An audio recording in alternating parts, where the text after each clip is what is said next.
રાષ્ટ્રીય એકતા દિવસની ઉજવણી અને વડાપ્રધાનના કાર્યક્રમ પૂર્વે વડોદરા પોલીસ દ્વારા ઇમરજન્સી મોક ડ્રીલ યોજાઈ।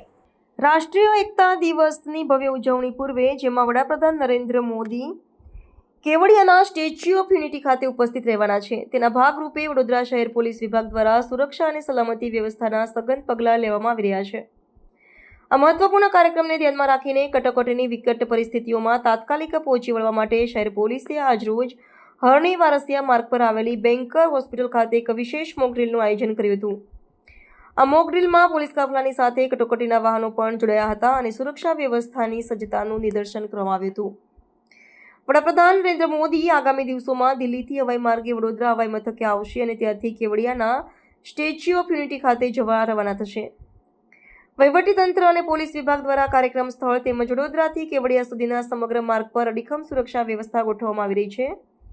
વડાપ્રધાનના આગમન અને પ્રસ્થાનની પ્રક્રિયા દરમિયાન કોઈપણ પ્રકારની અણધારી ઘટનાને રોકવા તેમજ તાત્કાલિક પ્રતિભાવ આપવા માટે આ મોક ડ્રીલ અત્યંત મહત્વપૂર્ણ સાબિત થઈ છે। પોલીસ તંત્ર દ્વારા હાથ ધરવામાં આવેલી આ સલામતી અને સુરક્ષા સંબંધિત કવાયતનો હેતુ વિવિધ સરકારી વિભાગો અને સુરક્ષા દળો વચ્ચેનું સંકલન વધુ મજબૂત બનાવવાનો છે।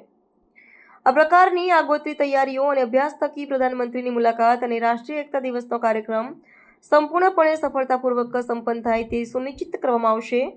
વડોદરા પોલીસ કમિશનરના નેતૃત્વ હેઠળ સુરક્ષા વ્યવસ્થાનો વ્યૂહાત્મક અમલ કરવા માટે તડામાર તૈયારીઓ ચાલી રહી છે।